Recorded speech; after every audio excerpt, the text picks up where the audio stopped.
Hi y'all. It's about 58 degrees out, cloudy, raining, chilly. This is salmon patties, and I got the salmon from the, no, it's not burnt, it's the egg wash I got on it. But I got the salmon in a small can at the Dollar Tree, and some vegetables, and these are sweet potato fries.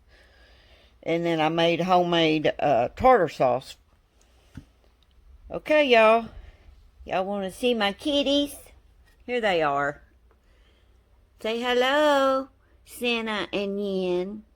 Say, I got to stay in the house today. Bye, y'all.